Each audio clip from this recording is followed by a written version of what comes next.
राधास, उनका आत्मसम्मान हो जाता है। फिर अरे गुरु के घर में और जो नाम के अधिकारी हैं, जो भक्ति के मार्ग पर चले, उनका कोई आत्मसम्मान नहीं होता। वो तो दिनों के दिन गरीबों के गरीब हैं। वो तो परमात्मा के दर के भी मांगते और भिखारी हैं। उनको तो कोई भी कुछ भी कह देगा। कहते नहीं क्या, कहते भी हैं। इतनी जिसमें सहन शक्ति आ जाए, जिसमें धैर्य आ जाए, जिसका स्वभावशील हो जाए, जिसमें सच्चाई, ईमानदारी और सत्य मार्ग पर चलने की भावना प्रबल हो जाए, तब कहीं वो उसे रास्ते पे चलने के योग्य होता है। अब पाखंड हो रहा है दुनिया में, इतना बुरा पाखंड हो रहा है कि अगर उनको कह दें या किसी का नाम लेके बोल दें तो, लेकिन पागल दुनिया भी हो रही है। आंधी दुनिया मोह दुज्ञान लांडा भूत करे घमसान। ज्ञान देनिया तो मोह दूसरे कुछ नहीं, उसको एक नहीं पता क्या है क्या नहीं है। कैसे ज्ञान कहाँ से ले लिया? कभी गुरु के पास गए? कभी गुरु से दीक्षा लेके सेवा का मौका मिला? कभी गुरु ने तुम्हें वो गुप्त ज्ञान, वो गुण, वो गुरु सिखाया? अपने आप सब कुछ बन के, गुरु बन के भी आओ, नाम ले लो। नाम क्या का देगा? नाम तो कौन सा नाम? तो नाम का खुद नहीं पता तो क्या नाम देगा? ये चार बात बता के कि उड़ा बीण का लहरा बाजे है, उड़ा बंसरी बाजे है, उड़ा घंटा बाजे है, और ये सतनाम सो ओंकार, ये ओंकार नाम से ये नाम हो गए। सब कोरा पाखंड है। ये सब कोरा पाखंड है। नाम तो बहुत दूर की चीज़ है। नाम को जो इंसान समझ जाता है, उस इंसान का जीवन बदल जाता है। क्या भावना है? वहाँ से निकलते नहीं, तुम्हारी निंदा चुगली और गंदी आदत तुम्हारी छूटती नहीं। क्यों सत्संगों में आते हो? क्या मिलेगा तुम्हें सत्संग से? क्या मिलेगा उस जगह से? अरे जिसको खुद तो वो अंधा कौन है? अंधा तो ज्ञान बांटने वाला है, मोदू। और वो लोग अंधे वो हैं। अंधे की बांधा पकड़ेगा, कहाँ लेके जाएगा उसको? बंधा हुआ अगर खुद है तो तुम्हें कैसे खोल देगा?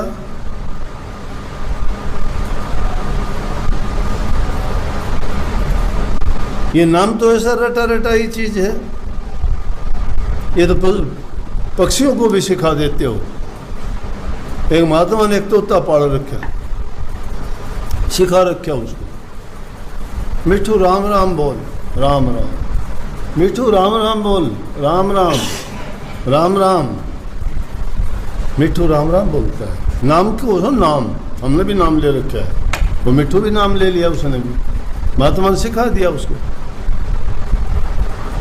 भले नाम से आदमी की 84 कटती है, नाम से इंसान के पाप धुलते हैं, नाम से इंसान की बुरी आदतें छूटती हैं। ये नाम इस जीव का कल्याण करता है, उद्धार करता, कल्याणकारी है नाम। महात्मा ने बहुत सिखा दिया उसको। एक दूसरा महात्मा आ गया, उस महात्मा को जो डेराधारी महात्मा था कहने लगे, मैं कोई और काम करता हूँ, तू जा मिट्टू को चूगा पानी भी खिला।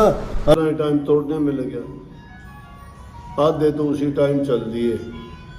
कहने लगे कोई बात हुई, हमने इतनी मेहनत करके बनवाया था, देखा नहीं क्या कमी थी, कह दिया तोड़ दो। आधे चले गए, दोबारा बनाया उन्होंने, फिर देखने आए,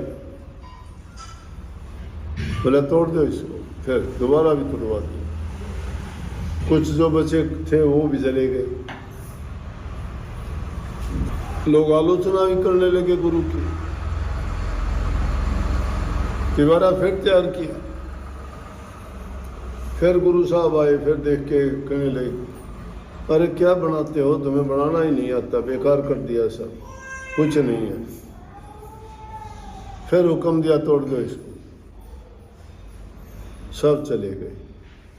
रामदास जी से भी कहने लगे, क्यों खाम बेवकूफ़ हो गया तू, सब चले गए, हम भी जा रहे हैं। गुरु साहब की तो बुद्धि भ्रष्ट हो चुकी है, बूढ़ा हो गया, अब समझ इसमें रही नहीं है, वैसे ही कह देता है। बोले अरे सत्यानाशी हो, तुम गुरु को ये कहते हो कि उनकी बुद्धि खराब हो। अगर वो गुरु की बुद्धि खराब होगी तो सारी सृष्टि ही खराब होगी। गुरु के बारे में तुम्हारा ये भाव और ये ख्याल है, जाओ यहां से, जिसको जाना हो जाओ, मैं तो करूंगा यही काम। गुरु साहब आए, देखा, बोले कहाँ हैं सब? बोले ये सब गए छोड़ के।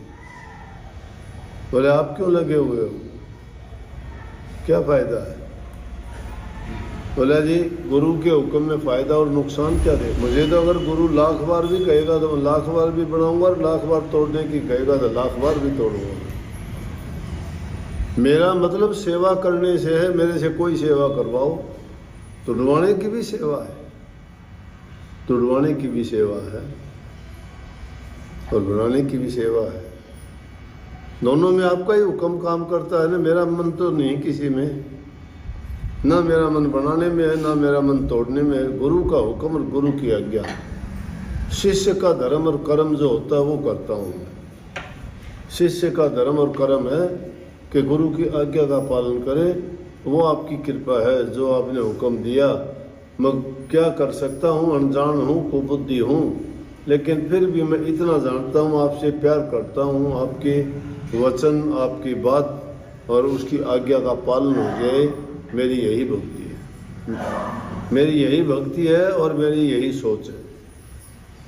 बोले कि वाह भाई वाह, जा तू परीक्षा में पास हुआ और जो है अब चौथी गद्दी का गुरु भी हो गया। आगे से तू ही जीवों को संभालेगा। तो रामदास जी को गद्दी दे दी। कहाँ चने बेचने वाला बच्चा, गरीब, गुजारा भी नहीं होता था। सेवा के कारण गुरु की आज्ञा में रह के निश्चल, निष्कपट और बिना किसी भेदभाव के, और उसके कारण वो गुरु बने, चौथे गद्दी के गुरु रामदास जी। और रामदास जी तक सिखों में गद्दी एक दूसरे को मिलती गई, लेकिन पांचवी गद्दी के बाद में गद्दी घर में रहने लगी। तो सिख गुरुओं से जो हमें शिक्षा मिलती है, यूँ तो सब गुरुओं ने ही अलग अलग स्थानों पे हालात के अनुसार अलग अलग प्रदेशों में है। तो क्या है, मिट्टी है ये।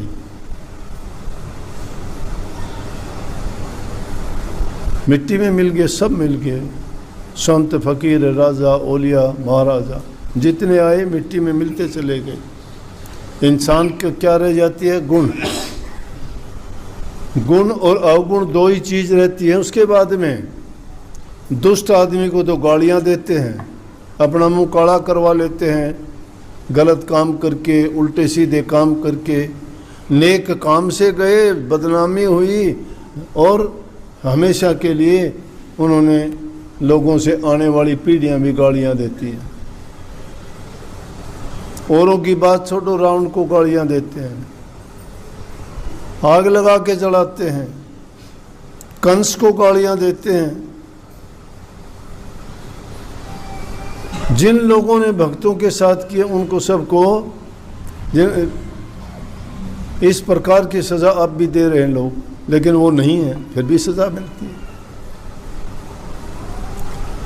लेकिन कहने का मतलब यह है कि वो संत उस रास्ते से भटके नहीं। दुख तकलीफ आई तो परमात्मा को साक्षात रख के कहा कि ये तेरी मौज है, ये तेरा हुक्म है, ये तेरी रजा है, ये मेरे लिए आपका तोहफा है जो आपने भेजा है। हंसते हैं वो देख के कि आप ऐसा नहीं कर सकते, ये काल का खेल है, ये करता रहेगा, मुझे कोई परवाह नहीं। जिसने उस चीज को जाना वो बेपरवाह हुए। हम तो संसारी लोग हैं, कोई एक गाली देता है 10 देते हैं,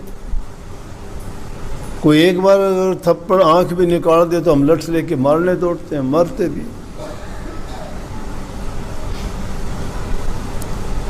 क्यों नहीं पहचानते हम क्या खेल है ये? अरे भक्ति के रास्ते पर चले हो तो थोड़ा बहुत तो ज्ञान होना चाहिए। इंसान अगर सच्चे दिल से जहाँ कहीं बैठ जाता है और वो गौर करता है तो हर चीज़ सबक देती है। एक बार एक बहुत बड़ा व्यक्ति बना, बाद में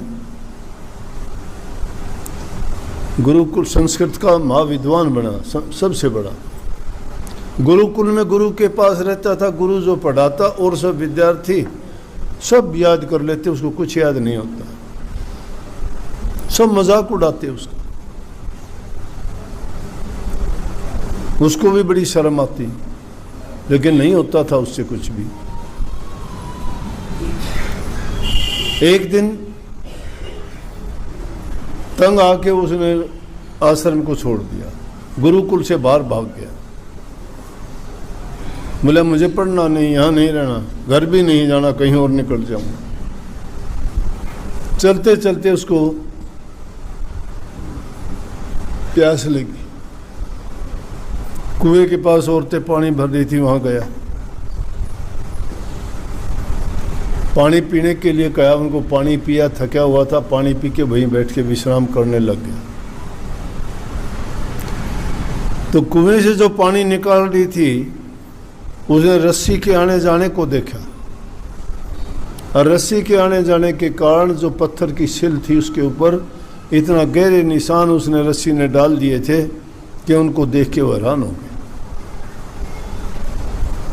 और वहां उसको ज्ञान मिलता है क्या, रे इतनी नेक जगह छोड़ के आ गया मैं, किसके कारण से? कि वो मुझे कहने लगे मैंने अभ्यास नहीं किया। जब एक रस्सी एक शिला को काट सकती है, मैं तो इंसान हूं, और मैं उनके डर से और अपनी कमी के कारण वहां से क्यों निकल के आया? वापिस गुरुकुल में चला गया, और वापिस गुरुकुल में जाने के बाद में उसने वो अभ्यास किया कि सब विद्यार्थियों में अव्वल हुआ वो, और बाद में जाके संस्कृत का महाज्ञाता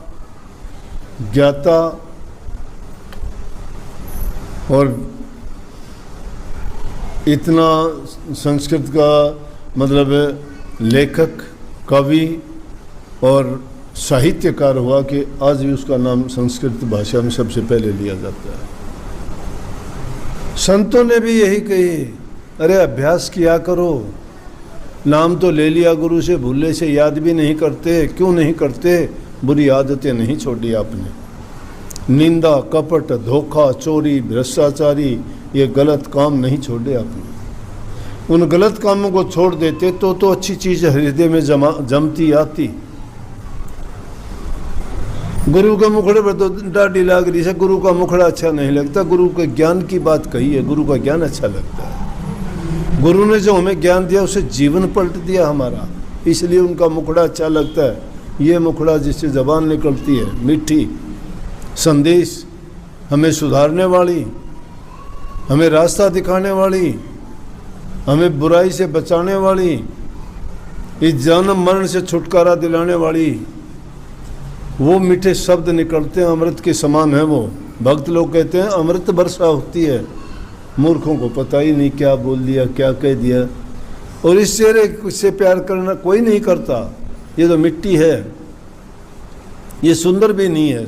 सुंदर चीज़ से प्यार करते हैं दुनियादारी के लोग तो, लेकिन सुंदर गुण होते हैं इंसान के, चेहरा अच्छा नहीं होता।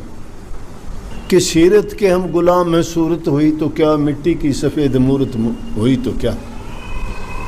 हम तो गुणों के, इंसान के गुण देखने चाहिए। रूप रंग का क्या करोगे? जिस इंसान में गुण नहीं है, अवगुणों से जो भरा हुआ है, क्या करोगे उस रूप का? वो गुरुजी प्यारों को नहीं लगे। प्यारा जब लगता है कि इंसान जिसको सब कुछ सौंप देता है और उसके सिवाय उसको कुछ नज़र नहीं आता। ये वाणी मेरी थी और किसी की नहीं है, और मैंने राजस्थानी भाषा में लिखी थी।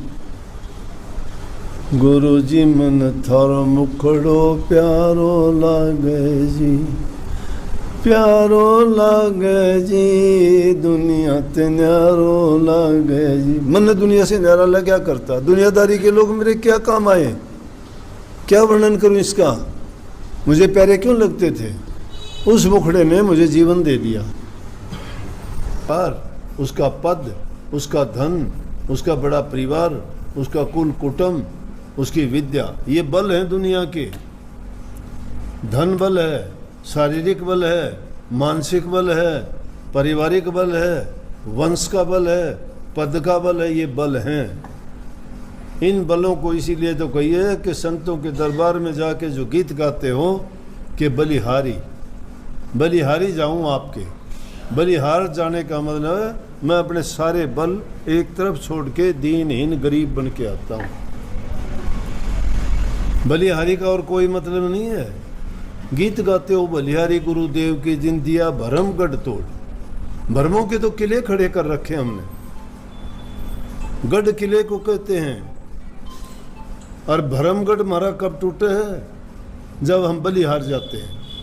अपना बल, अपनी बुद्धि, अपनी चतुराई जब तक रखोगे तब तक वो भरम के दुर्ग नहीं टूटते। इसलिए हमें ये विश्वास के साथ, पूरे दृढ़ यकीन के साथ, और जो आदमी पक्के यकीन के चतुराई से जो आदमी जाता है ना, वो तो ऐसा है जिस जैसे पेड़ पर चढ़ के जिस टहनी पर बैठा हुआ उसी को काट रहा है। कुछ ही समय के लिए झूलेगा उस पर, लेकिन टहनी जब कटेगी गिरेगा धड़ाम देश। अपने ही पैर पे कुल्हाड़ा मार रहा है वो। पता जब चलेगा जब वो उससे शरीर से अलग हो जाएगा। वही वो कुत्ते की हड्डी है। कुत्ता जैसे सूखी हड्डी मिल जाती है, लेके उसको भाग जाएगा, एकांत की जगह में पहुंचेगा, वहां छिप के उसको चबाना शुरू कर देगा, सोचेगा खून निकलता है। कुत्ते के अपने मसूड़े फूटते हैं उस सूखी हड्डी से, उसमें कुछ नहीं है, सूखी हड्डी है वो।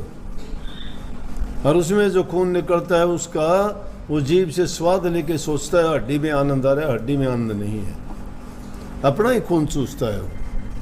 अपने को ही घाव देके उसमें खून निकाल के उसी में आनंद ले रहा है।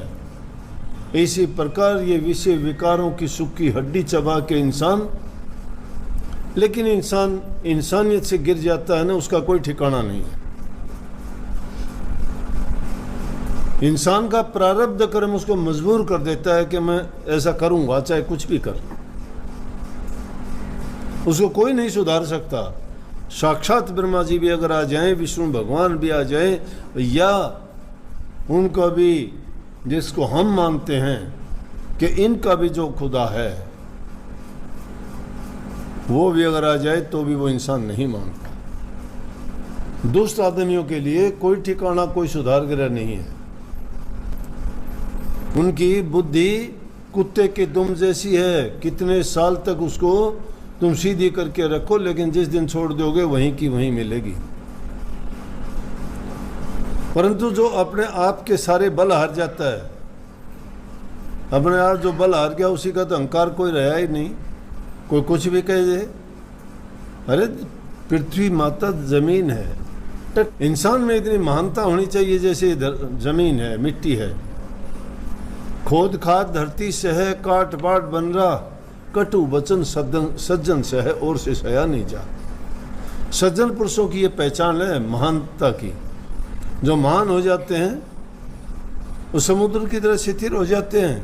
मछली, मेंढक सब उसमें, मगरमच्छ, कितने बड़े बड़े जानवर, 9 लाख प्रकार के जीव उस समुद्र में रहते हुए उसी में वो पखाना करते हैं, उसी पानी को पीते हैं, उसी में जीते हैं, और वही जल हमें जीवन देता है। लेकिन